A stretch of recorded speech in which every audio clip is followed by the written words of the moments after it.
സിനിമയിലെ ലഹരി ഉപയോഗത്തെക്കുറിച്ചുള്ള പുതിയൊരു വാർത്തയാണ്. സിനിമാ സെറ്റിൽ ശ്രീനാഥ് ഭാസി എന്ന നടൻ നിരന്തരം ലഹരി ആവശ്യപ്പെട്ടുവെന്ന വെളിപ്പെടുത്തലുമായി നിർമ്മാതാവ് ഹസീബ് മലബാർ.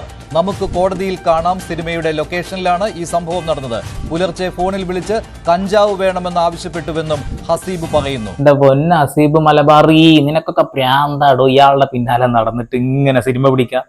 എത്ര കഴിവുള്ള ആളുകൾ ഈ ലോകത്ത് ഇങ്ങനെ നടക്കുന്നുണ്ടെന്ന് അറിയൂ, ഒരു അവസരത്തിന് വേണ്ടിയിട്ട് എന്തിലോട്ടത്. അപ്പോ കോടതിയിൽ കാണാം എന്നല്ലേ പറഞ്ഞത്. പോയി കേസ് കൊടുത്തിട്ട് അവനെ കോടതിയിലേക്ക് കൊണ്ടുപോവാ. സിനിമയുടെ പേരത്രേ കോടതിയിൽ കാണാം എന്നുള്ളത്. എന്നാ താൻ പോയി കേസ് കൊടു എന്ന് പറയില്ലേ, അതേപോലെ. കൊള്ളാം, എന്തായാലും കൊള്ളാം. റിലീസ് എന്തായാലും അടുത്ത മാസത്തിന് മാറ്റി വെച്ചിട്ടുണ്ട്. നിങ്ങൾ മറ്റൊരു കാര്യം അറിഞ്ഞിട്ടുണ്ടാവുമല്ലോ, വിൻസി അലോഷ്യസ് എന്റെ അയൽവാസിയാണ്. അവർക്ക് നേരെ ഒരു ലൈംഗിക അതിക്രമം ഷൈൻ ടോം ചാക്കോ എന്ന് പറയുന്ന നിരന്തരമായ നോട്ടപ്പുള്ളി, അയാള് എന്തൊക്കെ വൃത്തികേടുകൾ കാണിച്ചത് ഇപ്പൊ ചർച്ച നടന്നുകൊണ്ടിരിക്കുകയാണ്. ആ ചർച്ച നടക്കുന്നതിന്റെ ഇടയിലാണ് വീണ്ടും അടുത്തൊരാള്, സിനിമയിലെ മെയിൻ ആള്, മലയാള സിനിമയിലെ മെയിൻ ലഹരിയുടെ കുത്തക മുതലാളിയായിട്ടുള്ള നമ്മളെ ശ്രീനാഥ് ബോസി ആണെങ്കിലും ഷൈൻ ടോം ചാക്കോ ആണെന്നുണ്ടെങ്കിലും ഇവരെ വെച്ച് എന്ത് ഉണ്ടക്കാടോ നിങ്ങൾ സിനിമ എടുത്തുകൊണ്ടിരിക്കുന്നത്? ഒഴിവാക്കി എടുത്ത് കള. വല്ലാത്ത സാധനം. എന്തായാലും നമുക്കേ ആ നിർമ്മാതാവിന്റെ രോദനം ഒന്ന് കേൾക്കാം. എനിക്കിപ്പോ കൺഫേം ആയിട്ട് പറയാൻ പറ്റില്ല. കാരണം ഞാൻ യാദൃശ്ചികമായിട്ട് ഇപ്പം ഞാൻ പോസ്റ്റ് ഇട്ടെന്നാണ്.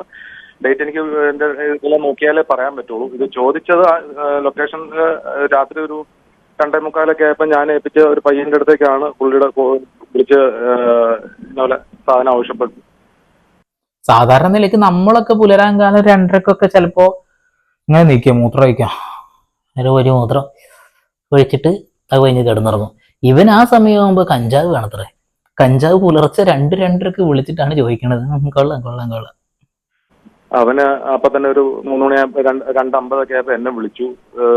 ഇങ്ങനെ പോലെ ബാസി സാധനം എന്തു വേണമെന്നാ പറയണത്, ഇച്ചിരി പ്രശ്നത്തിലാട്ടോന്ന് പറഞ്ഞു. ഞാൻ പറഞ്ഞു ഇത് എന്ത് വർത്താനായി പറഞ്ഞു, നമുക്ക് ഇതിന്റെ പരിപാടിയായിട്ട് ഇതിന്റെ പറയാൻ എനിക്കാണ് നേരമില്ല, നീ ഒരു പണി ചെയ്യേ, അവനെ ചൊടിപ്പിച്ചാൽ പിറ്റേ ദിവസം ലൊക്കേഷനിൽ വരില്ല, ഞാനൊന്ന് നോക്കട്ടെ എന്നും പറഞ്ഞിട്ട് ഒരു അരമണിക്കൂർ ഒരു 40 മിനിറ്റ് കഴിഞ്ഞ് ഒന്ന് തിരിച്ച് വിളിച്ച് ഞാൻ കുറെ നോക്കി കിട്ടിയില്ല എന്ന് മാത്രം പറഞ്ഞാൽ മതി എന്ന് പറഞ്ഞു. അങ്ങനെയാണ് അത് അന്ന് അവസാനിപ്പിച്ച് പിറ്റേ ദിവസം ലൊക്കേഷൻ പിറ്റേ ദിവസം വന്നിട്ടുമില്ല. വരൂലല്ലോ, നിങ്ങൾ പറഞ്ഞു പറ്റിച്ചില്ലേ. 5 മിനിറ്റ് കഴിഞ്ഞിട്ട് തിരിച്ചു വിളിച്ചിട്ട് പറയാത്ര കിട്ടിയില്ല, സാധനം കിട്ടിയില്ല എന്ന്. എവിടെ കുറച്ച് മൈലാഞ്ച കമ്മ്യൂണിസ്റ്റ് പച്ചയൊക്കെ ഉണക്കി പൊടിച്ചിട്ടാണ്ട് കൊടുക്കാറില്ലേ, അങ്ങ് വലിച്ച് തീരട്ടെ. ഇങ്ങനെ കുറെ കൂത്തറുടെ പിന്നാലെ കുറെ പ്രൊഡ്യൂസർമാര് നടക്കുന്നുണ്ട്. എന്തിനാ അവിടെ ഇതിനൊക്കെ പിടിച്ചിങ്ങനെ നടക്കണെന്നുള്ളതാ. എന്തായാലും അത്രത്തോളൊക്കെ പറഞ്ഞതിക്ക് മടിയിലിരുത്തി കുറച്ച് പാല് കുറച്ചുകൊണ്ട് കൂറ്റി കൊടുക്കാറുന്നില്ലേ. എന്തായാലും പിറ്റേ ദിവസം പണി കിട്ടി, ആള് വന്നില്ല. കഞ്ചാവ് കൊടുത്തിട്ടില്ലെങ്കിൽ വരൂലത്രേ. നന്നായിട്ടുണ്ട്. അല്ല, അത് കഴിഞ്ഞ് വരും ദിവസങ്ങളിലും അതിനുശേഷമുള്ള ദിവസങ്ങളിലൊക്കെ 35-36 ദിവസം ഡേറ്റ് ഇട്ട ഷെഡ്യൂൾ ഇട്ട സിനിമ ഏകദേശം 110 ദിവസം കൊണ്ടൊക്കെയാണ് തീർന്നത്. എന്ന് വെച്ചാൽ 110 ദിവസം ഷൂട്ട് നടന്നു എന്നല്ല, ഒരു ദിവസവും വരില്ല. 30 ദിവസം ഷൂട്ട് പ്ലാൻ ചെയ്ത സിനിമ 100 ചില്ലറ ദിവസം കഴിഞ്ഞിട്ട് അത്ര ഷൂട്ട് കഴിഞ്ഞത്. ഒരു കാര്യം ചോദിക്കണമെന്ന് വിചാരിക്കരുത്, നിങ്ങളുടെ പ്രൊഡ്യൂസർ ഇപ്പൊ ജീവിച്ചിരിപ്പുണ്ടോ അതോ തൂങ്ങി ചത്താ? പറയാൻ പറ്റൂല. അത്ര അധികം ദിവസമൊക്കെ അങ്ങനെ പറ്റിച്ച് നീട്ടി കൊണ്ടേത്.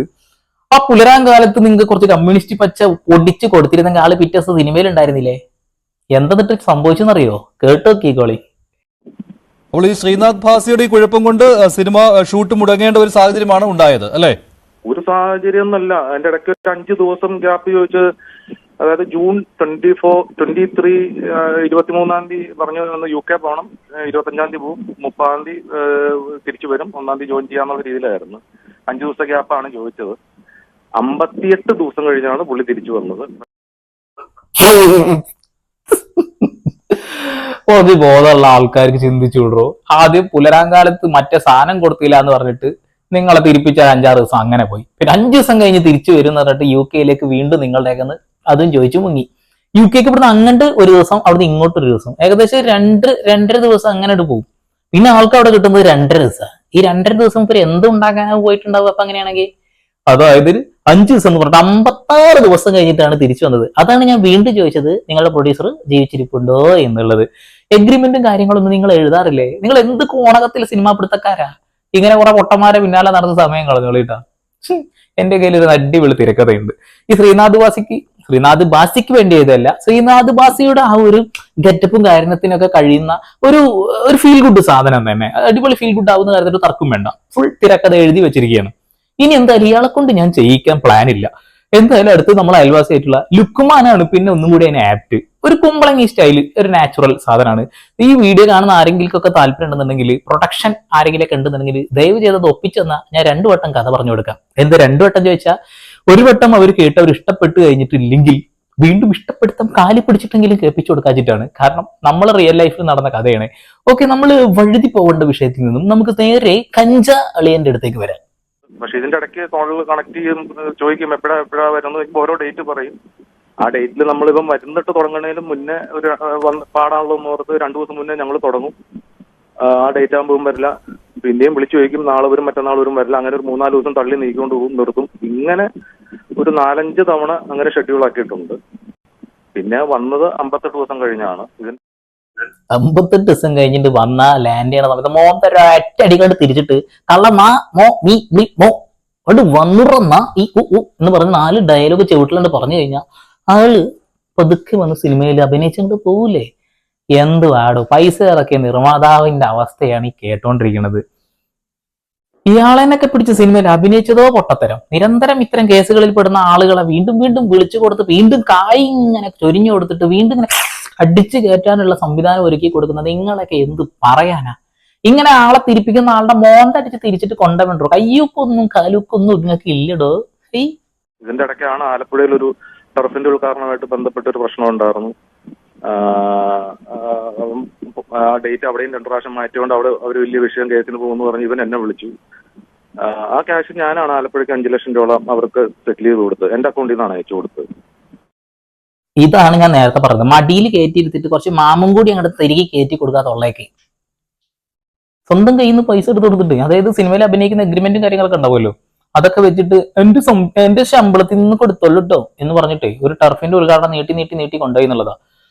ഈ വീഡിയോ കാണുന്ന ആരെങ്കിലും ഒക്കെ ഉണ്ടെന്നുണ്ടെങ്കിൽ ഇയാളെ പോലെയുള്ള ആളുകൾ എന്ന് ദയവേത് ഇങ്ങനെ പ്രൊമോട്ട് ചെയ്തുകൊണ്ടിരിക്കില്ല. വെറുതെ ഇങ്ങനെ പൊട്ടന്മാരെ പ്രൊമോട്ട് ചെയ്ത് കൊടുത്തിട്ട് കുറെ പാവപ്പെട്ട ആളുകൾ ഇങ്ങനെ അട്ടം നോക്കി നടക്കുക സിനിമയിൽ ഒരു അവസരം കിട്ടാൻ വേണ്ടിട്ട്. എന്ത് അപ്പൊ ഞാൻ അയച്ചു കൊടുത്തതിന്റെ കാരണം എന്ന് വെച്ചാൽ അതൊരു UK പോയി ഒരു 10-20 ദിവസം കഴിഞ്ഞാന്ന് എനിക്ക് തോന്നുന്നത്. അപ്പൊ അങ്ങനെയെങ്കിലും ഒന്ന് പെട്ടെന്ന് വട്ടേന്ന് ഓർത്തു. പക്ഷെ എന്നിട്ടും അവനൊരു 10-35 ദിവസം കഴിഞ്ഞാ വന്നത്. പിന്നെ സാവകാശം കിട്ടല്ലേ? കാരണം ഇവിടെയുള്ള ആ പൈസ നിങ്ങൾ സെറ്റിൽ ചെയ്ത് കഴിഞ്ഞു, പിന്നെ സാവകാശം കിട്ടുക. പിന്നെ നിങ്ങളൊരു കളിപ്പാവയായിട്ട് ആൾക്ക് തോന്നിയിട്ടുണ്ടാവും. അതുകൊണ്ടൊക്കെ തന്നെ ആവും ചിലപ്പോൾ നിങ്ങളോട് കഞ്ച ചോദിച്ചിട്ടുണ്ടാവുക. അത് കഴിഞ്ഞിട്ട് ഇപ്പൊ വരാം, നാളെ വരാം, മറ്റൊന്ന് വരാന്ന് പറഞ്ഞിട്ട് നിങ്ങളൊന്ന് തൂങ്ങിക്കിടക്കണത് കാണാൻ ആഗ്രഹിച്ചിട്ട് ചെയ്തതാവും. ഇപ്പൊ അവസാനം വള്ളി ട്രൗസറൊക്കെ അല്ലേ കയ്യില്, അത് കഴിഞ്ഞപ്പോ അത് മാത്രം ഇട്ടാണോ നടക്കുന്നത് ചോദിക്കുകയാണേ. കാരണം അമ്മാതിരി കഥയാണ് കേട്ടോണ്ടിരിക്കുന്നത്. 5 ദിവസം ലീവും ചോദിച്ച് 58 ദിവസം കഴിഞ്ഞിട്ട് തിരിച്ചും വന്ന് 36 ദിവസം ഷെഡ്യൂൾ ചെയ്ത സിനിമ 130 ദിവസം കഴിഞ്ഞിട്ട് ഷൂട്ടും. Very good. ഒരുപാട് സാമ്പത്തിക നഷ്ടവും അത് ഇവനായിട്ട് ആ സിനിമയ്ക്ക് ഉണ്ടാക്കി വെച്ചു. ഒരുപാട് കഷ്ടപ്പാടും ദുരിതവും അതിൻ്റെ അകത്ത് വന്നിട്ടുണ്ട്. റിലീസ് ചെയ്യാൻ ഒരുപാട് ഡേറ്റ് മാറ്റി, കാരണം ഡബ്ബ കാര്യങ്ങളെല്ലാം തീർക്കാൻ പാടുപെട്ടു. ഇനിയിപ്പോ അടുത്ത മാസം ഒന്ന് റിലീസ് ചെയ്യണമെന്നുണ്ട്. എങ്ങനെയാവും എനിക്കറിയില്ല. എങ്ങനെ ആവാനാണ്? നല്ല തിരക്കഥയാണെന്നുണ്ടെങ്കിൽ സിനിമ കയറി കൊത്തും. പിന്നെ നെഗറ്റീവ് ഇമ്പാക്ട് ഒരുപാട് ഉണ്ടല്ലോ ഇപ്പോ. ശ്രീനാഥ് ബാസി അങ്ങനെയാണ് ഇങ്ങനെയാണെന്ന് പറയും കൂടി കഴിഞ്ഞാൽ പിന്നെ സിനിമ കാണാൻ ആളുകൾക്ക് ഒരു തള്ളിക്കയറ്റുണ്ടാവും. കാരണം ഈ കെഞ്ച അങ്ങനത്തെ സാധനങ്ങളൊക്കെ ഉപയോഗിക്കുന്ന ആളുകളെ സപ്പോർട്ട് ചെയ്യാൻ ഇവിടെ 2K ഫുണ്ടാസ് ഒരുപാടുണ്ട്. അവർക്ക് ഏറ്റവും ഇഷ്ടപ്പെട്ട മേഖലയാണ് വയലൻസ്, അതേപോലെ തന്നെ ഈ ഖഞ്ച ഗുഞ്ച കഞ്ച ഇതൊക്കെ തന്നെ. ഇപ്പൊ ഷൈൻ ടോം ചാക്കോ നമ്മളെ ബസൂക്ക എന്ന സിനിമയിൽ ഒരു സീനിലുണ്ട്, ഒരു വലിങ്ങനെ വലിച്ചത് ആളെ കൊണ്ട് അതിനെ പറ്റുള്ളൂ എന്ന് ആൾക്കാർക്ക് അറിയാം. അതുകൊണ്ട് അങ്ങനത്തെ സീനുകൾ കൊടുത്തിട്ട് ഒരു സൈഡാക്കി കൊടുത്തിട്ടുണ്ട്. അത്രക്ക് കഴിവുള്ള ആളുകളാണേ. വലിയ കഴിവുള്ള ആള് എന്നൊക്കെ പറയുമ്പോ ഇവരെ പോലുള്ള ആളുകൾക്കൊക്കെ കഴിവുണ്ട് എന്ന് പറയുന്ന ആളുകളെയാണ് ആദ്യം തല്ലേണ്ടത്. കൊള്ളാം. ഈ ലഹരി ഉപയോഗിച്ചുകൊണ്ടാണോ സെറ്റിൽ വന്നിരുന്നത്? അവിടെ മിക്കവാറും അവൻ ക്യാരമുണ്ട് ഈ പരിപാടിയായിട്ടായിരിക്കും. കാരണം സമയത്ത് ഇറങ്ങി വരുന്നില്ല. അവന്റെ മൂഡ് നോക്കി, അവന്റെ സമയം നോക്കി അവൻ ഇറങ്ങി വരുവുള്ളൂ അഭിനയിക്കാനായിട്ട്. സീനിയർ താരങ്ങൾ കുറച്ചു പേരുണ്ട്, അവരൊക്കെ ഇവന്റെ സമയം നോക്കി വായം വിളിച്ചിരിക്കണം. ഇതൊക്കെ പറയും ഉളുപ്പുണ്ടോ? ആ കാരവന്റെ ഉള്ളിൽ കയറി ഒറ്റ ബടം അടച്ചിട്ട് കള്ളമ്മ പറഞ്ഞ സാധനം ഇറങ്ങി വാടാ ചെയ്യടാ എന്ന് പറയല്ലേ വേണ്ടത്. എന്തുവാ പൈസ കൊടുക്കുന്ന പ്രൊഡ്യൂസർക്ക് പോലും ഇങ്ങനെയുള്ള ആളുകളുടെ മുന്നിൽ ഇങ്ങനെ ഓംബ്ര എന്ന് പറഞ്ഞ് നിൽക്കേണ്ട അവസ്ഥ. കൊള്ളാം. എല്ലാ ദിവസവും ഏകദേശം ഒരു 12-1 മണിക്കാണ്, ഒരു 8 മണിക്ക് ആ സമയത്തൊക്കെ തീർന്ന സാധനം അടുത്ത പാറ്റയും കൂടി പകുതി കൊടുത്തൊക്കെയാണ് സിനിമ തീർത്തത്. അങ്ങനെ ഒരുപാട് നഷ്ടങ്ങൾ വന്നിട്ടുണ്ട്. ഇവന്റെ സമയം നോക്കി നമ്മളിരിക്കണം. ഇവന്റെ സമയം നോക്കി നമ്മളിരിക്കണം എന്ന് പറഞ്ഞാൽ ഇത് ആരാണ് ഇവേ? ഏതാണ് ഇവേ? സൂപ്പർ സ്റ്റാർ ആണോ? ഈ സൂപ്പർ സ്റ്റാർ ആണെങ്കിൽ പോലും മമ്മൂട്ടിയെ കുറിച്ചൊക്കെ നിങ്ങൾ കേട്ടിട്ടുണ്ടോ? സ്വന്തം കാരവാൻ സ്വന്തം കയ്യിൽ നിന്ന് പൈസ ഉപയോഗിച്ച് പെട്രോൾ അടിച്ചിട്ട് ഒരു പ്രൊഡ്യൂസർക്ക് ബുദ്ധിമുട്ടുണ്ടാക്കാതെ അങ്ങ് വരും, സിനിമയിൽ അടിപൊളിയായിട്ട് അഭിനയിച്ച് മൂപ്പര് അങ്ങ് പോകും. ഒരാൾക്കും ബുദ്ധിമുട്ടുണ്ടാകൂല. പലപ്പോഴും വീട്ടിൽ നിന്ന് കൊണ്ടുവരുന്ന ഭക്ഷണം തന്നെയാണ് കൊണ്ടുവരാറ്. അതിന് മുകളിലും പോലും തല്ലുണ്ടാക്കാറില്ല, അല്ലെ? അപ്പോ ഇങ്ങനെയുള്ള ആളുകളുടെ കാലിന്റെ അടിയിൽ ഇങ്ങനെ നക്കി കൊടുക്കാൻ കുറെ എണ്ണം. ഹസീബ്, ഇത് സെറ്റിൽ എങ്ങനെയാണ് ഇത് കിട്ടുന്നത് എന്ന് അന്വേഷിച്ചില്ലേ താങ്കൾ? സെറ്റിലേക്ക് അങ്ങനെ പുറമേ നിന്ന് ആരും വരുന്നതായിട്ട് ഞാൻ കണ്ടിട്ടില്ല. പിന്നെ 10-30 തന്നെ 10-90 പേരുണ്ടല്ലോ. അപ്പൊ ഇത് പിന്നെ കാണാനും ആൾക്കാരുണ്ട്. പിന്നെ ആരെ ഇവന്റെ അടുത്ത് വരുന്നതെന്ന് നമുക്ക് നോക്കാം. ഇവന്റെ ക്യാരവണിൽ നമുക്ക് അലൗഡ് അല്ല. പ്രൊഡ്യൂസറുടെ അവസ്ഥ ഇവന്റെ ക്യാരവനിൽ നമുക്ക് അലൗഡ് അല്ല. എടോ, സിനിമ സെറ്റിന്റെ അകത്ത് തന്നെയാണ് ഈ കഞ്ച കുഞ്ച കണ്ടി കുണ്ടിയൊക്കെ കൊടുത്തോണ്ടിരിക്കണെന്ന് ഇപ്പൊ ഏകദേശം മനസ്സിലായില്ലേ? അതിന്റെ ഉള്ളിൽ തന്നെ പുറത്തുനിന്ന് ആരും വരുന്നില്ല എന്ന ആൾക്കല്ല ഉറപ്പുണ്ട്. അത്രേ അകത്ത് തന്നെ ഉണ്ട്.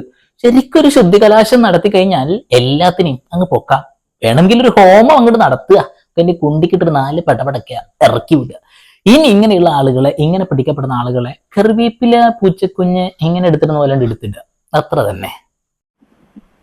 അപ്പോൾ കാരവനിൽ ഇരുന്ന് ഇത് ഉപയോഗിക്കാറുണ്ട്, ലഹരി ഉപയോഗിക്കാറുണ്ട്? തീർച്ചയായിട്ടും. പറയണൊരു കുഴപ്പമില്ല. നിങ്ങളുടെ സിനിമയുടെ ഷൂട്ട് എന്തായാലും 30 ദിവസം പ്ലാൻ ചെയ്തിട്ട് 130 ദിവസം കൊണ്ട് കഴിഞ്ഞു. കഴിഞ്ഞ മാസം റിലീസ് ചെയ്യേണ്ട സിനിമ ഏകദേശം ഒരു 3-4 മാസം കഴിഞ്ഞിട്ട് നാളെ റിലീസ് ചെയ്യാൻ അവസരം കിട്ടുക. അതായത് ഡബിങ്ങും കഴിഞ്ഞു. ഇനിയിപ്പോ എന്ത് പേടിക്കുക? ധൈര്യമായിട്ടാണ് ഇറക്കണമെന്നേ. അല്ലോടോ, ഒരു കാര്യം ചോദിക്കട്ടെ, അപ്പൊ ഈ സിനിമയുടെ പ്രൊമോഷന് വേണ്ടി ഇപ്പൊ ഇയാളെ കൊണ്ടുവരണ്ടേ? അല്ലെ, കൊണ്ടുവരണ്ടെങ്കിൽ കൊടുന്നോളി, എന്തെങ്കിലുമൊക്കെ ആവട്ടെ. നിങ്ങളുടെയൊക്കെ അല്ലേ കായി, നിങ്ങൾക്ക് എന്നല്ലേ പോണത്, ഞമ്മക്കൊന്നും പോണില്ലല്ലോ. ഞമ്മക്കൊരു 150 ഉറുപ്പ്യ ഏറിയ ഒരു സിനിമ കാണാം. സിനിമ കണ്ട് ഇഷ്ടപ്പെട്ട വന്നിട്ട് അടിപൊളി എന്ന് പറയും, ഇഷ്ടപ്പെട്ടില്ലെങ്കിൽ വളരെ മോശം എന്നും പറയും. ഇത്രയേ ഉള്ളൂ. ഇനിയെങ്കിലും ഇങ്ങനെയുള്ള തറകളെ എടുത്ത് സിനിമ ചെയ്യാതെ വേറെ വല്ല ആളുകളെയൊക്കെ ഉപയോഗിക്കുക, അല്ലെങ്കിൽ ഒരു ഓഡിഷൻ നടത്തി നല്ല ആളുകളെ കണ്ടെത്തുക. ഇപ്പോഴുണ്ട് കുറെ എണ്ണം. ഏട്ടൻ നന്നായി കഴിഞ്ഞാൽ അനിയനെ കൊണ്ടുവരും, അച്ഛൻ നന്നായി കഴിഞ്ഞാൽ മോനെ കൊണ്ടുവരും എന്ന് പറഞ്ഞ പോലെ. അതായത് ഇപ്പൊ ഷൈൻ ടോം ചാക്കോ നല്ല അഭിനേതാവാണെന്ന് പറയുന്നത്. എനിക്ക് അത്ര വലിയ പിടുത്തൊന്നുമില്ല ആളെ. ആളുടെ അനിയനും സിനിമയിൽ എത്തിയിട്ടുണ്ട്. ആസിഫിൽ നല്ല അഭിനേതാവാണ്, കഷ്ടപ്പെട്ടെത്തിയ ആളാണ്. ആളുടെ അനിയനെ കൊടുത്തിട്ട് ഒരു പടത്തിൽ 2 പോകുന്നല്ലേ. അങ്ങനെ അവരിങ്ങനെ കുത്തനായിട്ട് വരും. അതുപോലെ ഒരു കഴിവില്ലാത്തൊരു നടനാണ് ചന്തുവോ കിന്തുവോ എന്താണ് ആളുടെ പേര്, അഭിനയത്തിന്റെ ABCD പോലും അറിയില്ല. ആളെയും കൊടുത്തിട്ടുണ്ട്. ഭാവിയിൽ ചിലപ്പോൾ നന്നായിക്കോളും. അച്ഛന് ആനപ്പുറത്ത് കയറി തഴമ്പുണ്ടെന്ന് വെച്ചിട്ട് മക്കളെ പിടിച്ച് അഭിനയിപ്പിച്ചാൽ ഇങ്ങനെയൊക്കെ ഇരിക്കും. കഴിവുള്ള ആളുകളൊക്കെ ഉണ്ട് കേട്ടോ. സുകുമാരന്റെ മക്കള് എന്നാ, മമ്മൂട്ടിയുടെ മകൻ പൊളി അല്ലെ, അതുപോലെ ലാലേട്ടന്റെ മോൻ. അങ്ങനെ കുറച്ച് നല്ല കഴിവുള്ള ആളുകളൊക്കെ ഉണ്ട്. ഇല്ല എന്നൊന്നും ഞാൻ പറയുന്നില്ല, എന്നാൽ പോലും പറയാണ്. എന്റെ പൊന്നു മക്കളെ, കുറെ ആളുകളുടെ പേര് ചിലപ്പോൾ ഞാൻ വിട്ടു പോയിട്ടുണ്ടാവും. അതിന് എന്റെ തന്തക്ക് വിളിക്കരുത്. കാരണം ഉദാഹരണം പറയുമ്പോൾ കുറച്ച് ടോപ്പിൽ നിൽക്കുന്ന ആളുകളുടെ പേര് പറയും, അതുകൊണ്ടാണ്. അപ്പൊ ഇനിയും ഇങ്ങനെയുള്ള ഖഞ്ചകളെ വെച്ച് സിനിമ ചെയ്യണമെന്നുണ്ടെങ്കിൽ നിങ്ങൾ ചെയ്യുക. ചാനൽ താല്പര്യം ഉണ്ടെങ്കിൽ കൂടാം. വീണ്ടും വരെ പുതിയ സിനിമ മറ്റുള്ള വിശേഷങ്ങളുമായി സന്ദീപ് സൈനിങ് ഓഫ്.